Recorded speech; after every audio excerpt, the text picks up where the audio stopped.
Hello hi welcome back to my channel సిసిరా official. మన ఇంట్లో ఎప్పుడైనా పాలు విరిగిపోతూ ఉంటాయి కదండి. సో అలా విరిగినప్పుడు పాలు అనేవి మనం వేస్ట్గా పడేస్తుంటాం కదా బయట. సో అలా బయట పడేయకుండా మనం ఇంట్లోనే హోమ్ మేడ్ పన్నీర్ అనేది ప్రిపేర్ చేసుకోవచ్చండి. సో పన్నీర్ ఎలా ప్రిపేర్ చేయాలో చూద్దామండి. సో మన పాలు అనేవి విరిగిపోతాయి కదండి. సో ఇవి వచ్చేసి మళ్ళీ మనం స్టవ్ పైన పెట్టి హీట్ చేయాలండి. సో హీట్ చేయడం వల్ల వాటర్ ఇంకా వైట్ కంటెంట్ ఉంటుంది కదా. సో అది అనేది సపరేట్ అయిపోయి మొత్తం పూర్తిగా అనేది పాలని విరిగిపోతాయండి. సపరేట్గా వైట్ కంటెంట్ వస్తుంది మనకి.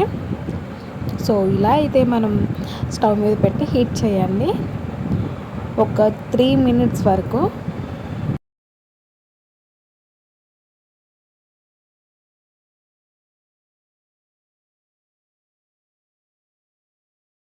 ఇలా హీట్ అయినాక మనం ఇది సపరేట్ అయిన కంటెంట్ ఉంది కదండి, వైట్ కంటెంట్. సో ఇది మనం ఫిల్టర్ చేసుకోవాలి. వాటర్ని సపరేట్గా తీసుకొని ఫిల్టర్ అయితే చేసుకోవాలండి. మనం ఒక క్లాత్లోకైనా ఏదైనా ప్లేట్ అయినా అడ్డు పెట్టుకుని అయితే మనం ఫిల్టర్ చేసుకోవచ్చు. సో ఇలా ఫిల్టర్ అయినాక వైట్ కంటెంట్ ఉంటుంది కదా. సో ఆ వైట్ కంటెంట్ మాత్రమే మనం పన్నీర్ కింద యూజ్ చేసుకోవాలండి. సో మనం విరిగిన పాలతో పన్నీరే కాదు, కోవా కూడా చేసుకోవచ్చండి. చాలా సింపుల్గా అయితే మనకి విరిగిన పాలు వేస్ట్ కాకుండా ఇలా యూజ్ చేసుకోవచ్చు. వాటర్ అనేది ఇలా సపరేట్ అయినాక మిగిలిన వైట్ కంటెంట్ ఉంది కదండి, ఈ వైట్ కంటెంట్ మాత్రమే మనం ఇప్పుడు పన్నీర్ కింద యూస్ చేస్తున్నాము. సో ఈ వైట్ కంటెంట్ని ఒక వైట్ క్లాత్లోకి అయితే ట్రాన్స్ఫర్ చేసుకోవాలి. అది కాటన్ అయినా సిల్క్ అయినా ఏదైనా సరే అండి.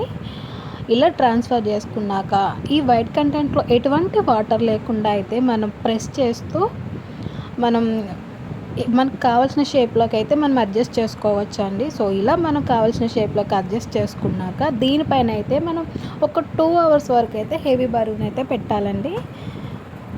సో మనం హెవీ బరువు కింద ఏదైనా యూజ్ చేయొచ్చు అండి. ఒక నీళ్ళ బిందెనైనా సరే, నేనైతే ఇది యూజ్ చేస్తున్నాను. 2 hours అయినాక మనం చూస్తే పన్నీర్ అనేది రెడీ అవుతుంది. సో ఇది వచ్చేసి ఒక 1/2 లీటర్ వైట్ కంటెంట్ మాత్రమే అండి. అందుకే పన్నీర్ అనేది చాలా తక్కువ అయింది. వైట్ కంటెంట్ ఎక్కువ ఉంటే పన్నీర్ కొంచెం స్ట్రక్చర్ అనేది బాగా వచ్చేదండి. సో ఇలా మనకు కావాల్సిన విధంగా షేప్లోకి అయితే కట్ చేసుకొని మనం ఈ పన్నీర్ ఒక 3 days మాత్రమే యూస్ చేసుకోగలమండి డీప్ ఫ్రిడ్జ్లో పెట్టి.